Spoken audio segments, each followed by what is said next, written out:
Good evening. Welcome to Air2Ground Farms Monday Night Live. I'm Shelley. I'm Rich. Good evening, everybody. If you are new here, this is a live stream and we've been talking about our farm, and it's a first generation farm that we built over the past 4 years. And I encourage you go back and look at part 1, 2, and 3. We discuss how we built this farm from literally kind of pastures and a little bit of fencing and water to a fully productive beef, lamb, pork, chicken, eggs, milk type of farm where we're rabbit. Oh, it's coming. Rabbits are coming. Don't forget the rabbits. Don't forget. I kind of do sometimes because they're kind of a new deal and not my deal. Yeah. Today's part 4. We're going to talk about some of the infrastructure that didn't really fit in amongst like the big timing stuff. So we're going to go through some of the infrastructure builds and some of the things that we thought were important to build here on the farm, and sort of a mentality behind the builds. We tried to keep it simple.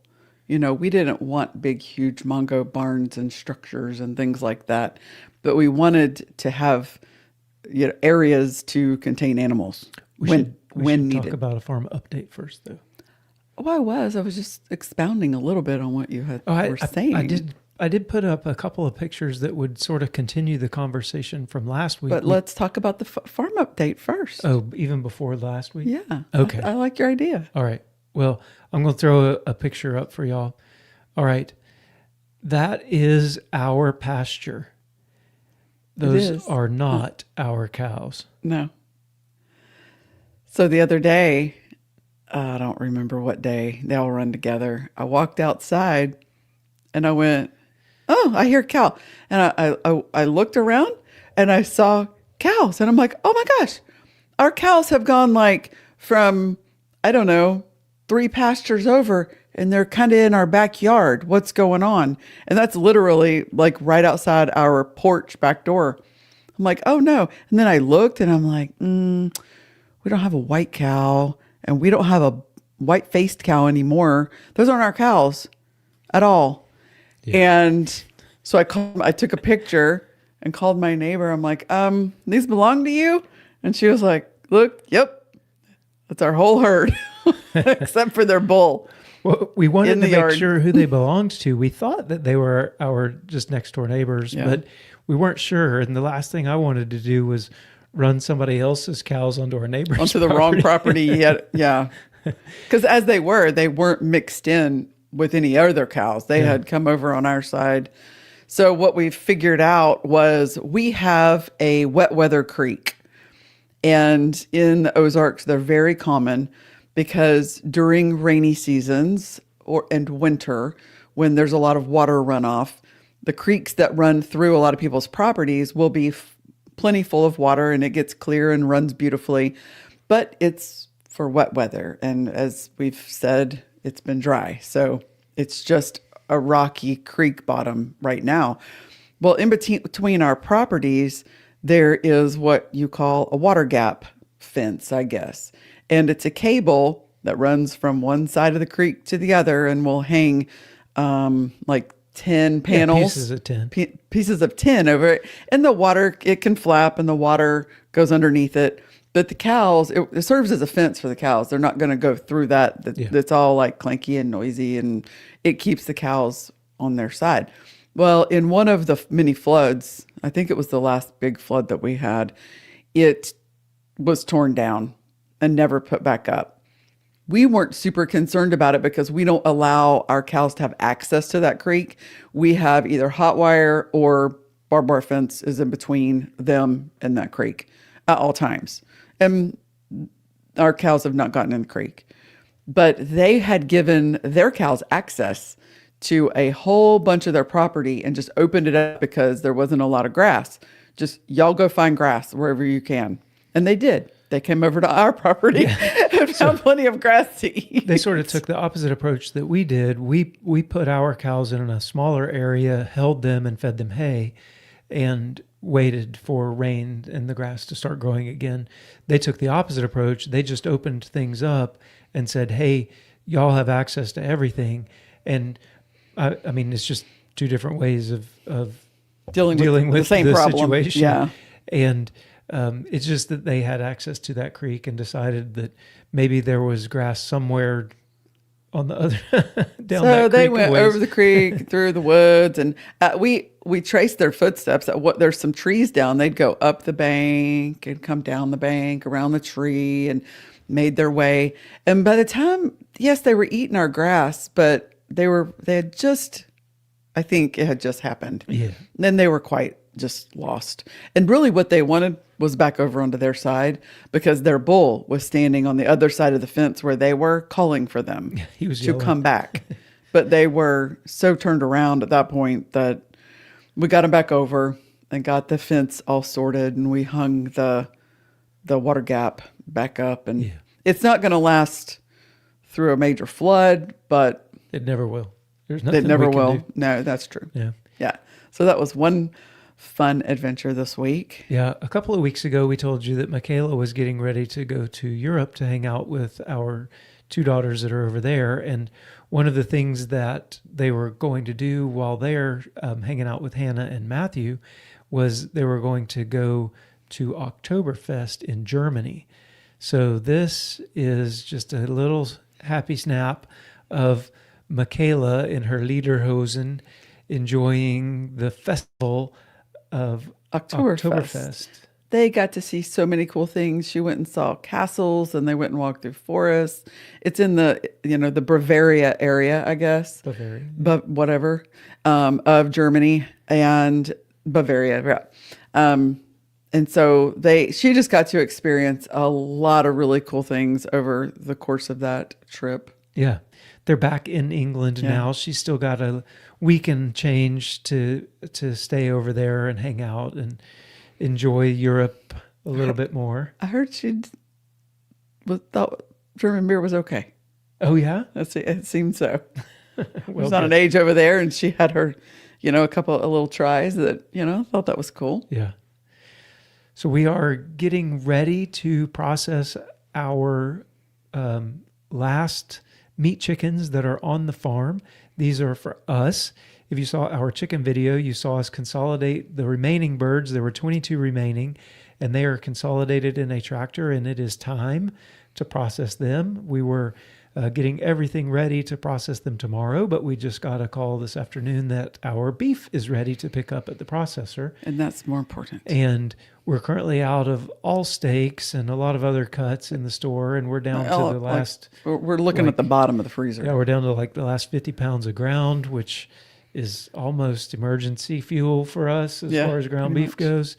And so I think that going and getting the beef is going to take precedence over processing birds. So it looks like maybe we'll process the birds Wednesday. Mm-hmm. And that's just for us. So I think we can make a video out of that and show you guys how we process for us here on the farm, just for our consumption, because everything we sell at this point is, as many of you know, are going to the USDA processor down in Arkansas. So maybe we can bring you guys along on the chicken processing And the way there's we tons do of it. videos out there, but There's this will so just many. be how we do it. Yep. If you guys want to see us process chickens, we're going to make a video out of it. For us to put in our freezer. Yep. So that'll be this week. And I sort of mentioned we got quite a bit of rain, about 4.5 inches, and the grass greened up and started growing, and we got the cows on the move. So the cows are back out grazing, which is nice. Yes, it is. Very nice. It is. Yeah, it was. I don't know how long it'll last. We need some more rain to keep it growing, but we'll let them eat what we've got. Yeah, we'll see. That's farming, and most of y'all know that. Yeah, today, I'd say probably last on the farm update, we have a ewe lamb that will not stay in the pen. And she needs to be relocated. We're going to relocate her to our freezer camp grill, I think. Well, true. Yeah. Okay. I will probably. I was going to do that today, and then we got busy making a podcast, and I didn't get a chance to do it. So I think maybe even tomorrow, she will go from getting out of the sheep pen to we don't not like anymore. that, but she's already taught one other young one how to get out, and the next thing you know, everybody will be in the road. When one starts going, you gotta make that stop. And we've done everything that we can to try to get her to quit. Different fences, multiple fences. We've tried, electricity, and it doesn't matter. it doesn't matter. She's getting out, everyone. and that's so frustrating. That we had one ewe that used to do that, like a full-grown ewe. She got out always, and that adds a level of frustration that none of us need. And so instead of putting her in the bone pile, we're going to put her on the grill. And maybe when we already kind of got a mess out there with chickens. Yeah, we could do it. Just a thought. I don't know, or maybe that's too much. Anyway, decisions. I think that's all I've got from farm updates. You want to look at some comments? Yeah. Say hi to everybody. So we have a hi from Phil from Washburn. Hi, Phil. It's a wonderful evening here in Southwest Missouri. I agree. I'm thinking it's time to start the fall rabbit breeding season. Yes. Yes, it is. To which Air2Ground Farms replied, we're a bit behind. We're not prepared. Yeah, we agree, Phil. We were looking for around the 15th of September, and way too hot then. And let the heat start dissipating, and we think it's about time now. Appreciate you guys sending us the info on getting the cages for them. We don't have them yet, so we may go ahead and breed, but we need the cages to get here. So we gotta get that going. We may have something in the works with them. The old saying, hurry up and wait. Yeah. We like to wait and hurry up. It's like the opposite of the military. That's right. Mary says, Saturday, we watched your Tabasco pepper sauce video. Rich, I was begging you through the TV screen to put that cap back on the blender, LOL. All was well after all, but we were worried. Oh my gosh. I was worried too, making it. You could probably see the look on my face. I'm like, you're like looking down into a blender of Tabasco peppers. What could go wrong? And then it did kind of, yeah. Gotcha. I'm glad I didn't get Tabasco pepper in the eye. Yeah, that was a fun video to make. Yeah. That was fun. Thanks for watching. And if you guys haven't seen it, make sure you go check it out. It's just a fun video. Yeah, I made tasted some the Tabasco sauce at the end. That was fun. Mm-hmm. Yeah, that was fun to watch. Fun for you. You're brave. Gracious. Carol says, happy Monday, everyone. Happy Monday, Carol. And Angels Homestead says, good evening, everyone. Homestead Jude says, hi. Angels Homestead, I made chicken and noodles with a package of chicken thighs. Best ever. Fantastic. Yeah, aren't they that is so good? Yeah. It's so much better than store. And Susie Q. Hi, Susie Q. She says, hello, you all. It's nice to be back with you since our kids were here for a week. Oh, awesome. Thank you for being here. Well, glad to have you. Yeah. Kathy says, good evening. Rich, did your tongue cool down? LOL. It did, actually. It's a like slap you in the face hot, but it's not a stick around for an hour hot. Oh, some of them are. Yeah. It just keeps being hot. Yeah. Hot. The habaneros, man, those things, yep. They're hot and stay hot. Wow. And then so Susie are the Q. Hungarian wax pepper. Oh, man. Hungarian wax peppers. Some of them are hot. Some of them are not. Wow. We had them mixed in with our banana peppers last year. And we didn't know the difference. And it was just like crunch. And it's like, oh no. I was standing out in the garden doing what Kevin likes to do and having a little garden snack. And I garden snacked on a Hungarian wax. Hot. And it was so hot. And I'm like, oh my gosh. So I grabbed what I thought was a banana pepper and like, I'll just eat this just to do something to cool my mouth off. And it was another hot Hungarian wax pepper. That was not That was fun. funny. Oh, let's see. Yeah, Susie Q says we love to take jalapeno peppers, dehydrate them, and add them to salt. So when you salt your steak, you have jalapeno pepper salt. Ooh, Well, that's a really good idea. really good idea. We have a lot of pepper dust and such from dehydrating peppers. Man, we could have Great daddle idea. pepper salt and jalapeno salt and Harold St. Bart salt and Madame Jeanette salt and ghost pepper salt. If anybody needs any pepper dust, let me know. Finlandia says, greetings from Merry England. It's 12:15 a.m. here in the Lincolnshire Fens. Just wanted to say hi and let you know how much we enjoy watching your YouTube channel. Cheers, Karen and Steve. Oh, that's so cool. Thank you for stopping by to say hi, and cheers to you. We miss our time over there. We loved it. We spent 5 years in the Fens and just absolutely loved it. I used to take the Fen roads. We lived in Ely for a little while, and I used to take the Fen roads, back roads from Ely to the base. Yeah, I don't know if it's the Lincolnshire Fens. No, but it's. But you might know where that is because you same flew all over idea. that country. Yeah, same idea. Yeah, Anyway. out in the country, it was great. Yeah. Being over there. And we have 2 daughters, actually 3 daughters. Yep. Over there right now. Yeah, we do. Having a ball. 2 of them are stationed there, and one's visiting. Kim Markham says hi there from the Smoky Mountains. Hi. And Patty Irwin says hi, guys. Hi. So a little bit of a follow-up from last week. We talked to you about building the house and said that we would show you a couple of pictures. So here's one picture. This is the... I found my little piece of paper. I'll be right back. Okay. It's sitting right over there. This is the barn end of the build. The tall part down there on the end is the 16-foot ceiling and then into the 12-foot ceiling, and those are the bays of what is now the barn. And you can see the construction materials piled up down there on the concrete floor, our windows, and it's some OSB and drywall and such. And then this one is Shelley in the foreground, me in the background up in the rafters running electric wire. Yeah, all up in the rafters. Oof. Like a... Attic rat. Yeah. Okay, so I told you guys last week that I would try to find my real piece of paper. This was literally our plans, y'all, that we built our house on. Like, this is it. It was the whole thing.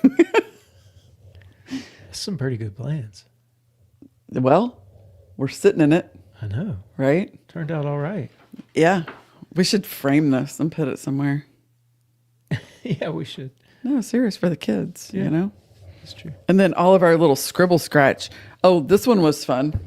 You know what this one is? All the water Oh, lines. yeah, that was when I drew out the water lines. So we would just, when it was time to do electric or water, we would make a copy of that.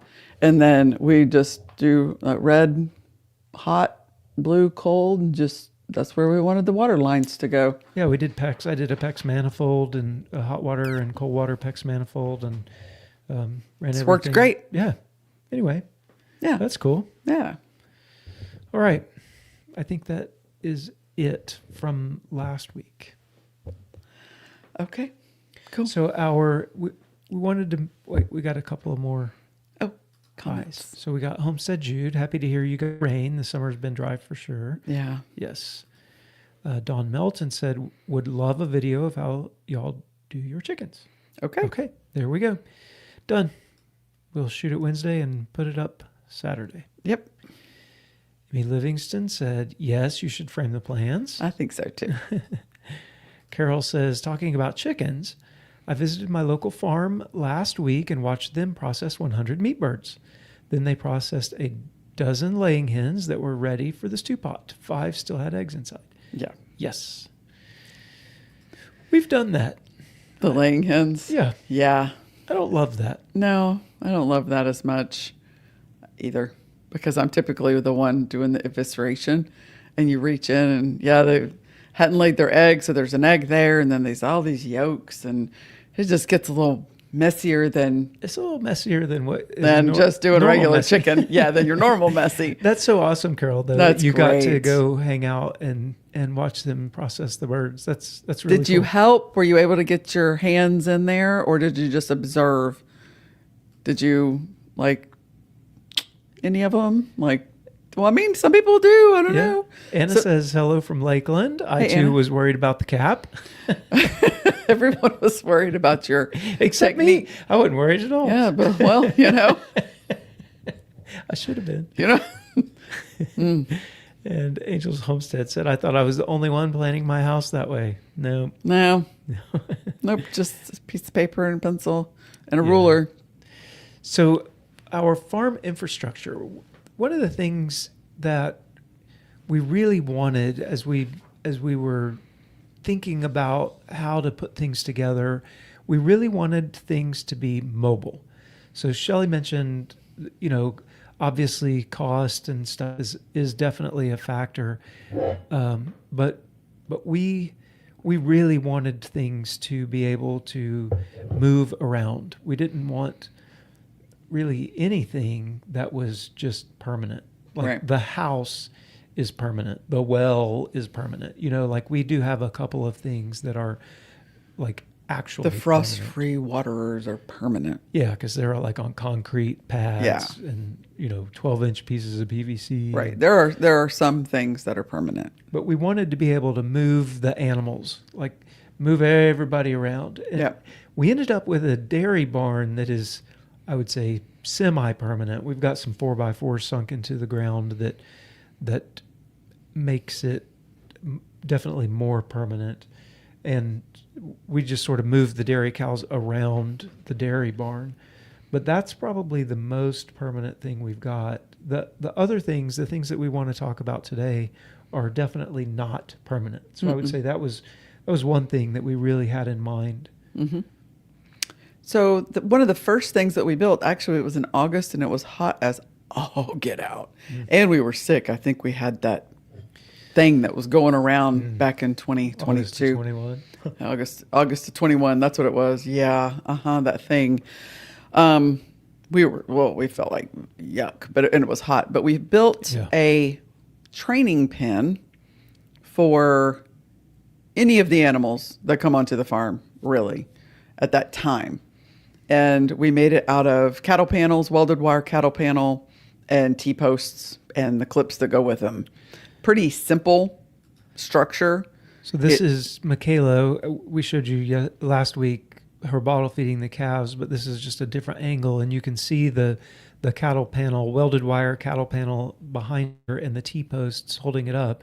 That is we sort of go back and forth. We will either call it the training pen or we'll call it the calming pen. And really, I think it matters what's happening with it at the time, whether we are training an animal or bringing them onto the farm and giving them a place to calm down. So whenever you bring animals onto a farm and you've trailered them in, or someone has trailered them for you, it's really imperative to have somewhere to unload those animals. Because if you think, well, just put them in the field right there, it's got a fence. You open that gate and you let those cows or sheep or pigs or whatever it is out. And there are numerous stories of people making the mistake of just opening them up and letting them go to never be seen again, or to be chasing them 2 counties away. A story there, we had a neighbor about a year ago stop by and say, have you seen our Highland bull? And we're like, no, what happened? And they're like, well, we went and got him, and they said that he was trained to hot wire, so we opened the trailer and let him out into a pasture with one strand of hot wire, and he just went under it and kept going, and we haven't seen him since. They did finally locate the animal because, I mean, it's a Highland around there. It's pretty, you're good. People's gonna... Yeah, it sort of stands out. Sort of stands out. But the point is, having somewhere to unload them that is a hard structure and a kind of smaller structure so that they can look around and go, where am I? And you guys can kind of look at each other and have a conversation or two before it's time to be moving on to land they've never been on. They're stressed. They're not used to being they've on been a trailer. trailer. Knows how long they've been on the trailer, where did they come from, and it just gives them a chance to get off of the trailer, stand back on the ground, calm down, relax, And so that's, in that manner, we call it a calming pen. Yeah. Just get, welcome to the farm, stand right there. We'll give you some water. We'll bring you some hay, and you just calm down. But you mentioned that the people that got that Highland said they were trained to hot wire. Well, sometimes you get an animal that's not trained to hot wire, meaning they've never seen a poly wire with electricity going through it. They don't even know anything about that. They've probably just been behind barbed wire in a pasture. And so we can use a smaller area and take a poly wire, run it across that, at that point it's a training pin, run it across there, put the posts in, and make a divider of some sort and teach that animal, hey, that line right there, it's going to bite you if you touch it. Especially cows, you hook it up to the electricity. So you get it in there, Right. get it set up, hook it up to the electricity. Cows are so curious. Like always, they will walk over and touch that wire with their nose every single time. Every single time. And it pops them in the nose, and they're, about maybe 25% of them won't ever touch it again. They're just like, okay, They don't like it. I understand. They really don't. About 50 to 60% of them will touch it one more time, and then they'll say, oh, I get it. That is not good. And then you got maybe 10 or 20% that'll have to touch it 2 or 3 times before they figure it out. So one of the things we'll do is we'll put the line in there. They'll touch it a few times, and then we'll go in and we'll move the line so that they know that that's not like just where that line lives. And we'll move it a couple of times. And once we have pretty confident that that animal is now trained to move around with that wire, then it's time for them. They can go and be out on the pasture, and it typically holds them in. Yeah. So in that case, 99% of the yeah, time. in that case, it's a training pin. So our Right. calming pin, training pin, one and the same. Sometimes it just holds smaller animals that need somewhere to be held. Yeah. We also. actually doubled its size and put a gate in between the two. So now we've got like 2 areas and each of them have a gate, so we can use it to sort, and like it's a handy thing, but it is, the panels can be taken off of the T-posts, and the T-posts can be taken out of the ground. I could have that whole thing torn apart in, about 30 minutes to include the T-posts out. So it's not like move every day kind of thing, but it's definitely, if we decided to put it in a different spot, we could certainly do that. Yeah. Would that be a long 30 minutes, like farm minutes, or like putting together a barbecue grill 30 minutes? Yeah, probably. Probably like that. Yeah. Yeah. What he means is like 2 hours. Well, Not 30 minutes. It depends. Does it? Yeah, if the ground's wet, then No, the like taking posts all will his pull clips right off out. and everything. That just get this little time. I'm just saying. It'd take me about Don't 2 let hours. Don't let him make you feel like everything happens in 25 minutes, like on YouTube. It's because it might take a little longer than that, but it is definitely portable. I mean, like we could take it down and move it to the other side of the farm. Yeah, but For it's sure. simple. It's easy. It's cattle panels held on with clips to a T-post. Right. Like it's something that you can throw up rather quickly. Yeah. It doesn't take plans drawn on a paper, although I probably did. But like it doesn't take that. You can just throw it together. And Did you? probably. I don't know. We drew our first cattle move, y'all. We did. How we were going to move them. But you know what happens whenever you plan for something? Most of the time it goes according to plan, because we'd never moved cows before like that across the farm and over the river and through the woods, We drew we drew it all out, how we were going to move Had it. arrows. And the cows didn't know us, we didn't know them. And arrows and y'all, for real. But what you have to do whenever you're learning how to do something is really think it out, talk it out, and not be like, we had to do that in order to be to the point 4 years later where we say, come on, cows, and we just like walk them across the field. Yeah. That's because we all learned together Yeah. how to be on this farm, right? Yep. So the next thing is we showed you our little piglet pen where we brought the pigs onto the farm. We showed you that last week. The other thing that we built was this pen which we used to load the grown hogs onto the trailer. At the time, we weren't sure exactly how we were going to do this. We had never done it before. So, and we needed to load some of the hogs and not load others of the hogs. This is another just slightly different angle. So this, towards the right middle, was the entrance to the little hog loading area. And we could sort them from one side to the other. And on what is the top side of that picture, the back side of it, we also had a ramp. So I could stand as the hogs were coming into the pen with a pallet, and I would send them to one side or the other side, and that would sort them to those who are ready to be loaded and those who are not ready to be loaded, and then commenced the rodeo of Let's just say we overcomplicated the shit out of loading that thing. these 275 to 300 pound hogs onto a trailer that they did not want to get onto. So we had a chute built with a ramp and pallets stacked high and panels.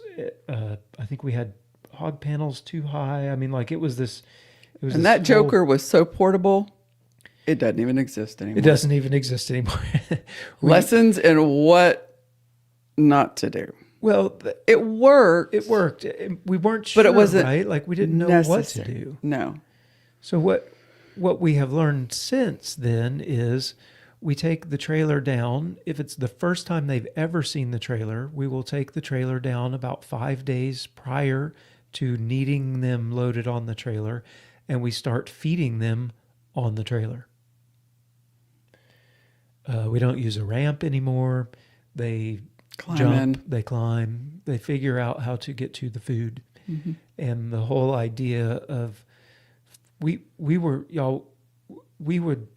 pushing these 300-pound hogs up a ramp onto the trailer, and it was crazy. Dangerous is what it was. Dangerous. It was crazy. Their center of gravity is lower than mine, and they weigh twice as much Now, as I do. in all fairness, we got them on the trailer. We got them on the trailer. We for loaded them sure. up, and But there's a lot easier way to go about doing business. Yeah. And we figured that out. We started feeding them on the trailer sooner. We still used the loading ramps, but we just had got fed up with all that. And we're like, look, just back the trailer up. And there's a hot wire that goes about, 10 inches off the ground out there. Back the trailer up. The wire goes underneath the trailer. Back it up. Put their feet up in there and load them. Well, what if they all get on? So he now gets on into the trailer.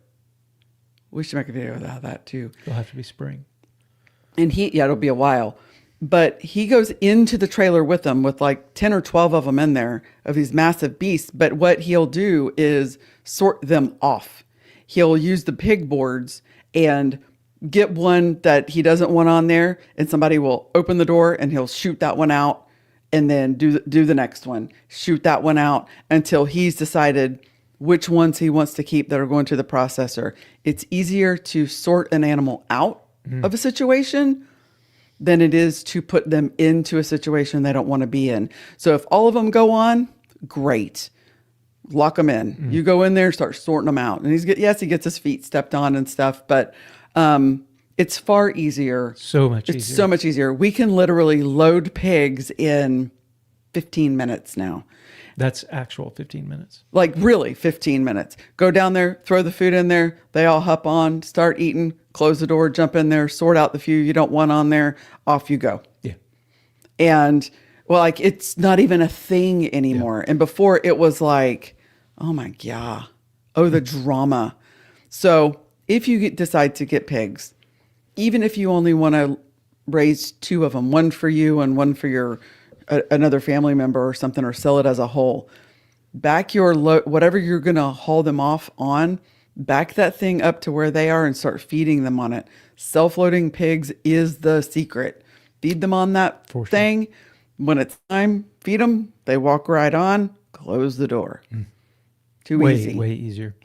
We did that with our ram lambs also. We made a video about that about a year and a Oh, half ago, yeah, it I was a think, while back. called self-loading lambs. Yep. We did the same thing with the lambs. We put their feed in the trailer, put the trailer in there. They were scared of it at first, put their food in it. By the end, they all hopped on and we shut the door and took the lambs to the processor. Yeah. Like, Too just easy. Wasn't a big deal. Yeah. Any animal that you can have that will self-load Yeah. is, and most of them are food motivated. Yeah. It just takes a little preparation. Yeah. So let's look at some comments. Okay. Carol answered your question. They did ask me if I wanted to help with the evisceration. I decided at this point, not sure if I could handle it. Understand. Yeah. And Kathy says cows always know when the power is turned off on the electric fence. I believe they can smell it. LOL. Oh, Yeah. I think so. One Dogs too. of our guardian dogs, she would sit and you could see her and she would move her head like this because the fence isn't always on. It ticks.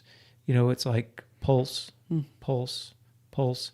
And I watched her one day and she was doing like this and then she went zoop, right through the fence. And I'm like, I don't know how She just timed it. She is knowing when that fence is pulsing. But they can sense it. Our boar hog, like all the time, he gets his nose right up next to it, and you can see him. It's like he's sniffing, and every now and then he'll touch it, and he screams and backs up. But it's like he's. I don't know if they can feel it or smell it or just sense it. Like I don't know, but they definitely know about those fences. Mm-hmm. Becca says, "Hey, from the barn, we were at the pigs." Ah. And Huck says 30 minutes, 30 days tops. Tops. Yeah. Steadfast Selections. Renee says hello. Hello.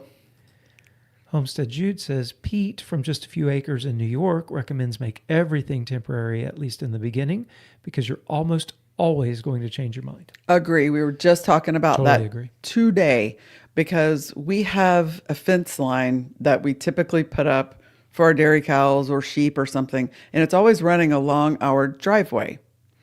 And I told him today, one of two things. We either leave that like that because we're just going to have to put it back up, or we take it down. But the next time we put it up, we're putting up with T-posts and some high tensile electric wire. We could do like 3 because we know we want fencing there. And it's time. And we can go all the way around, all the way up, and just do that whole thing for not really that expensive and just not make it so much easier on us.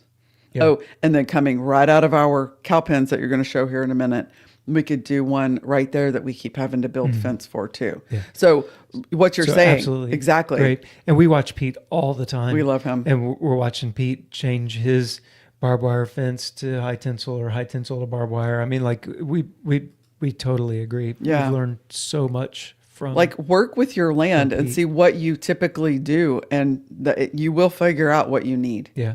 Homestead Jude also says, love the calming down pin idea. Oh, yeah. Yeah. And then Steadfast Selections Renee says, watching you from near Jacksonville, Florida. Hey, that's almost our old stomping grounds. We're from south of Orlando originally. Yeah, Okeechobee. Mm-hmm. Susie Q has a question. What are your feeder calves going for and feeder pigs? The calves for us are going for $900 to $1,500 a calf. It's hard to make money when they are that expensive. Yeah, same. It's the same around here. We keep all of ours. So and we haven't bought any per se, like feeder calves.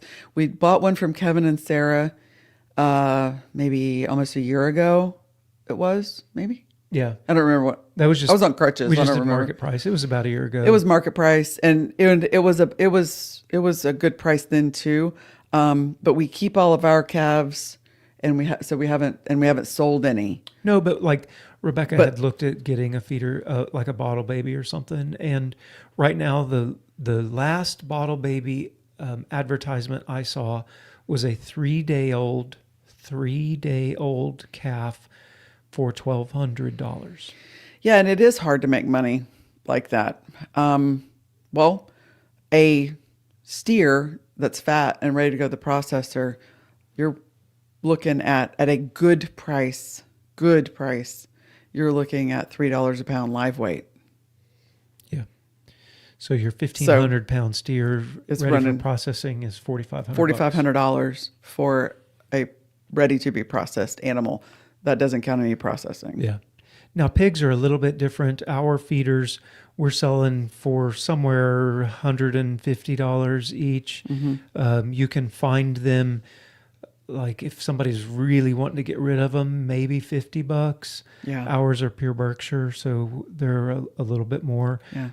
We've seen, we were talking at the expo, there was a lady there that was raising Idaho pasture pigs, and hers, man, those things were expensive. Well, she was rating the really expensive ones were her breeders. She was selling them to go be breeders. Yeah. Registered. But they were still piglets. And yes, they were. They were running like $400 or $500. Yeah, they were like $500 each. But that's for a breeder, a future breeder. Yeah. So Renee says, "Are you guys in Missouri? I thought Living Traditions are in Missouri, and I got the impression you are near them." Yes, we are in Missouri. We are. We're our closest town is Ava, so we are very close to Kevin and Sarah and are very good friends with them, actually. Yes. And then she says, we actually live in Middleburg, a small town just south of Orange Park, Florida. Ah. And do you ship out meat or chicken to Florida? Yes, we do. We sure do. Check out our website, air2groundmeats.com, and all of the stuff is on there. It'll ask you to make an account, put in your zip code, and then it'll give you the prices of everything with shipping included. Yeah, shipping is included, and all of the materials. Yeah. So Carol says, when you made your first trip to purchase T-posts, where did you go? How many did you buy? Are there differences in the quality depending on where you buy them? We went to the MFA at the time. Yeah, our local feed store. And probably there's a difference in... I haven't seen a difference in quality. You can get different lengths. There are old we have some like that we bought at auction. They're older and they're bigger, thicker T-posts. The ones that we have, I mean, Hirsch's now have sort of a yellow top. The MFA ones had sort of a white top. But to be honest, we didn't really know T-posts. No. Because we came from South Florida where there's sand. And nobody uses a T-post. Well, when we grew up, nobody used a T-post. No, we just pull over. Because that would just pull over. You use fence posts, wooden fence posts. And so this was new to us, that we figured out real quick why. Out here, first of all, they're more economical, and second of all, we couldn't get a wooden fence post in the ground out here. There's too many rocks, Yeah. And soil, the soil content. You have to use the makeup, an auger. Yeah, but the makeup of the soil, region to region to region is T-posts do really well here. Yeah. And we didn't know, and I don't think there's, at least from what I've seen, a difference really in the quality. Homestead Jude asks, do ram lambs have a similar issue like boar taint? No, the lambs don't. Now we haven't processed like an old ram. My guess would be it would be more like a buck that you might process, like an older buck. What I have heard is, especially with the old ones, yes, but on the younger ones, we kept all of ours intact last year, and they were delicious. There was not a hint of anything. Yeah. But that the important part is that they not be around ewes. Right. And that if they're around ewes, not necessarily even with them, but like near them. It causes the hormones to increase for breeding, and you can get more of it then. Yeah. Because probably even our rams sitting up there fat and happy, not around any ewes. They might not. They might not even. But once they've been around the ewes, and it's like I wouldn't want to eat that. Probably. No. So, but not when they're young. Yeah. Renee says, well, check out the website. I only get organic. I started canning a year ago and now make everything homemade. We are likely about 95% no preservatives or additives. Oh, wow. That's awesome. Fantastic. So we don't use the word organic because the U.S. government owns that word. Our cows are never, like, they eat grass and hay. And we spray with don't- nothing. We don't use any kind of chemicals on our pastures. So the beef is like, it is organic. We just can't claim it as organic. The chicken is fed a GMO-free food.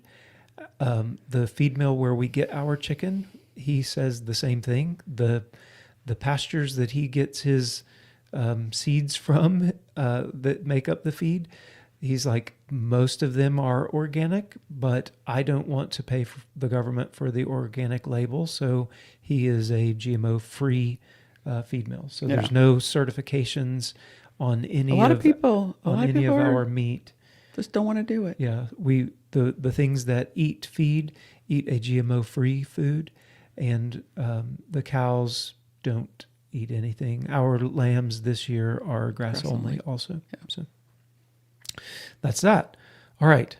The next thing we had, not too long after we got our cows, they were out in the pasture. One of the calves got sick. You could tell she was sick.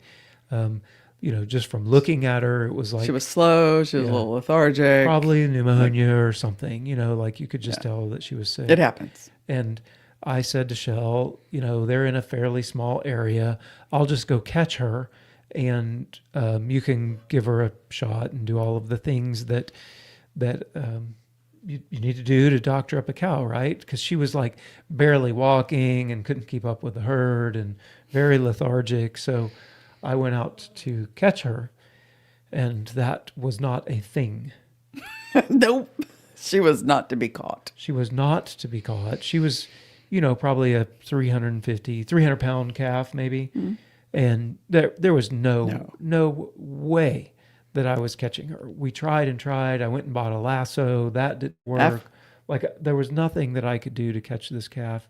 And then as we were talking about what we were going to do, it was what are we going to do if the bull gets sick? Mm-hmm. And we're like, we need to fix this. Okay, so we need to fix this. So this is the dually. The remedy. This is the dually with our portable cow pens and squeeze chute behind the dually. And then here is a picture of it all set up. We knew we were going to need a working area. This was just sooner than we anticipated. Yeah. Right? We weren't sure that we would need something like this elaborate, but it ended up like, we've got to be able to sort the cows. We got to be able to load them onto the trailer. We have to be able to hold them still so that we can do things to them. And a lot of times it's just the two of us. Right.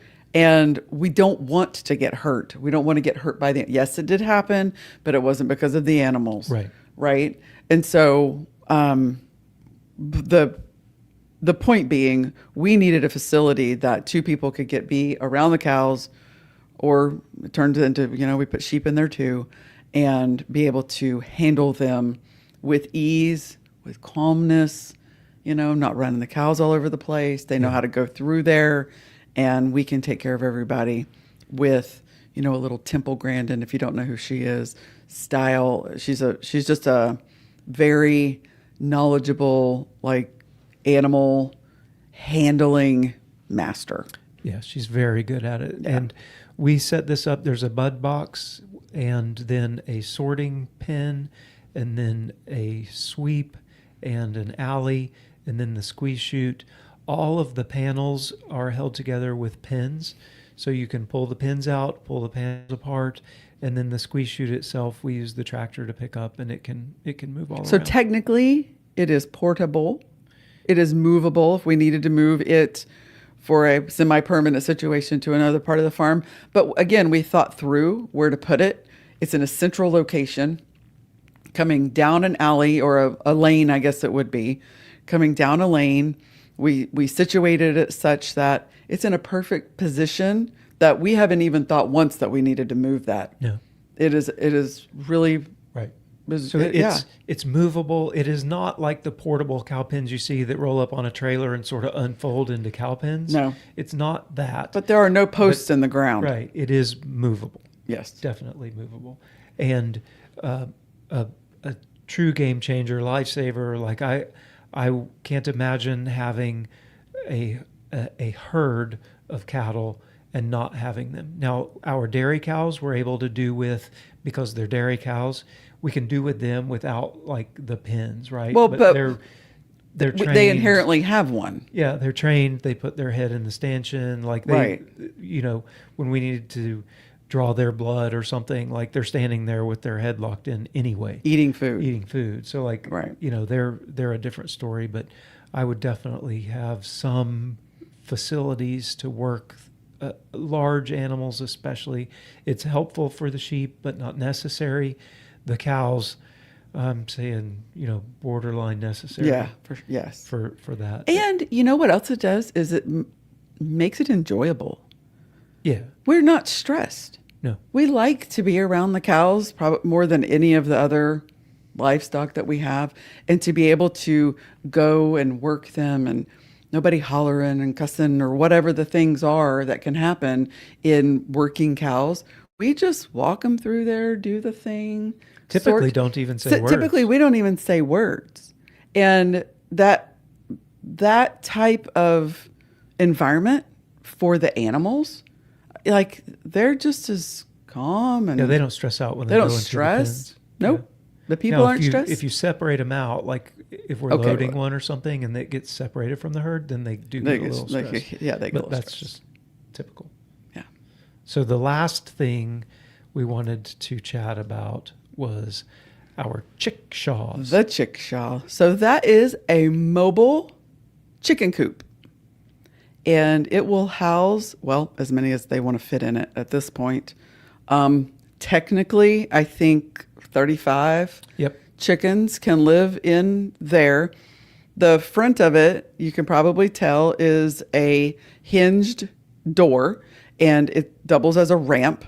So you can open it, let the chickens out, close it up, lock them in, and it's just like a rickshaw, and you just drag it around with chickens in it. Yeah, you pick up the front and those large tires on the back. Even here in our very rough, uneven, rocky Ozark areas, we just chickshaw that thing all over the place. Not saying it's easy, but it goes.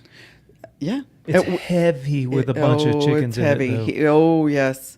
Yeah, some of you've probably seen some videos, that one where you were like pulling so hard trying to go uphill. Yeah. And I was unable to help at that point. Anyway, we have 3 of those. I want to say we need another one, Yeah, but we I don't do. want to build another one. It's got egg crates with a hole cut on one side of them that are in the back. And Yeah. the chickens go into those egg crates and lay their eggs in the crates. Yeah. And then you can just pull the egg crates. Now, we used to would go out every night like responsible chicken owners, and we and we would shut them in every night to make sure everyone was in their little cage and all of that. And we had to, because we didn't have the livestock guardian dogs grown and roaming around like they do now. And so we had to lock them up, because things will... Yeah, the possums. The were possums wiping and the them out. raccoons will just have a field day. And so once our dogs got up older and are roaming around more, the chickens can be in their area in the chicken yard, and we don't go out and close them in at night anymore. And knock on wood, we have not had a problem in years with anything happening. So the dogs keep the vermin away, and they're kind of closest to the house. You know, that's helpful. And the chickens, they go in and they sleep there at night. It's a, what do you call the bottom of it is welded wire, like wire, 1 by like 1 one by welded one wire. And then it's got 2x2s on top of that wire, so they can grab a hold of the 2x2s. They feel like they're roosting, but you know, the poops and stuff go through the welded wire, so they can get in So there. there's never a chicken coop to clean out. No. Never. No, and you just move it. We just move it to a new place. And we made it out of cedar, so it was expensive, but it's that whole, buy once, cry once type of thing. And they have held together amazing. They are going on, they're 4 years old. We've had to replace the doors, because the door/ramp, Plywood. because they're plywood, and plywood in weather doesn't hold up. But the rest of the thing, it's held up just great. I think that they were somewhere around $1,000 by the time we had bought all of the stuff for each of them. Yeah, probably $4,000 now. There's a long piece of all thread, and the tires Yeah. had to be ordered, and I think they were like 75 That each. yeah, it was expensive. there was definitely some cost there, but we have had a mobile chicken coop now for 4 years, and it's nowhere near falling apart. Oh It's no, going to keep years going. and years. Yeah. We use the stainless screws. Yep, stainless steel nuts and stainless steel washers, stainless So that steel we were not deck coming screws. back and having to replace it, repair it, and all of that. Yeah. Like next year. Yeah. We used Justin Rhodes' Mm-hmm. designs for those, and at least used to, that he offered them for free online. Yeah, he wrote a book with some of his that's stuff in true. there too, similar to Joel's Polyface Designs book. He wrote a book and he compiled all of his homesteading designs, and you can find it, Justin Rhodes. So we made our chicken tractors using Joel's Polyface Designs book. We made our Chickshaws with Justin Rhodes' plans. Yeah. Look, we've done a few things and designs of our own, but we figure someone else has already invented something and come up with a system that works. And sometimes if you look at it and you're like, man, that system would work for me too, I'm gonna go with that. There's no sense in reinventing the wheel. Yeah. Right? I mean, there's enough to figure out Right. when you're farming Like or all learning. of the rest of it. So much. Like you don't have to think about how to make a mobile chicken coop. Okay, let's do these comments and wrap up. Okay, so Renee says, that's okay. I believe your meat is fantastic. I fell in love with you guys a long time ago when you were on Living Traditions channel a time or two. Oh, Awesome. Thank you. Thank you. That was sweet. Homestead Jude says, when you say young for ram lambs, how young? Under a year. Yeah, so we treat it, and our British friends will certainly appreciate this. We treat it as, like, by definition, lamb is less than 1 year old. So we process our lamb at anywhere from 9 to 12 months old, and we wait for them to get. We like them to be 90 pounds plus. 100 pounds is great. You start getting nice size lamb chops when they get to be about 100 pounds. So that's nice. And they're getting there at about 9-10 months old. After a year old to 2 years old, it's called hogget, is actually the technical term, hogget. And then once they're greater than 2 years old, it is then mutton. And in our country, in the USA, they sell all of that and label it as lamb. And I think that's a reason why a lot of people say, I don't like lamb. Serious question. Does gender matter on those terms? No. Like a wether versus, I mean, I know wethers and rams, but it's mutton could be a... Mm-hmm. It's like beef, right? You don't eat a steer and a cow. Or a steer and a heifer. It's just beef. Oh, okay. Okay. Or pork. I didn't know, you genuinely. got a boar and a gilt, or a barrow and a gilt. Yeah. It's just pork. Okay. Yeah. Carol says, now that you have processed so many meat birds, do you still like the tractors that you move every day? If you could use a different one, would you change or keep the same? Okay. There's another style. It's called, the man's name is John Siskovich, and he's young. He's probably 40. And he designed one that is also movable, that has wheels on the back, but it's more of a rectangle and an A-frame structure. And the important part about that is you can walk in there. But it doesn't hold as many birds. So it's the square footage matters with how many birds you can put in those things, but you can walk inside it. Yeah, that's like really... To me, there's a downside to both of them. Right. The Siskovich style holds less birds, and it's more susceptible to wind. And the Salatin style holds like 3 times the amount of birds. It is not susceptible to wind, but it's difficult to gather the birds and get them out. But we figured out how to do that, and it's not even that's not even a big deal anymore once you figure out how to move them forward and block them from going back.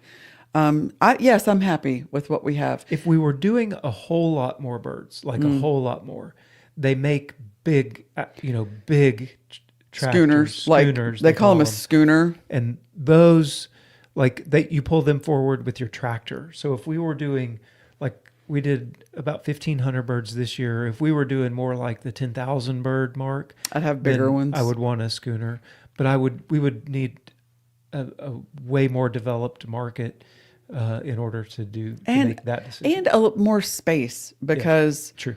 honestly, I don't think because of the hills and stuff that we have, our land is so uneven and undulates that yes, we've got some bottomlands, but those are for cows. Those aren't really But for even chickens. those have got like swales running Yeah, through. and so I think for the size of our pastures and our land and just our particular setup, I think we have to stick with this and just manage with numbers. Now, the video we did showing the little wheels that we put on the back of our chicken tractors, That has been huge. this year, those wheels have been a definite game changer. We said that on the title or thumbnail or whatever, but like that's no Really lie. That was. is it has been a definite Yeah. game changer to have those wheels on the back of those things. So I think I would keep doing the same style tractor that we have now. Adding the wheels, I think is a definite, that definitely throws me into that camp. Yep.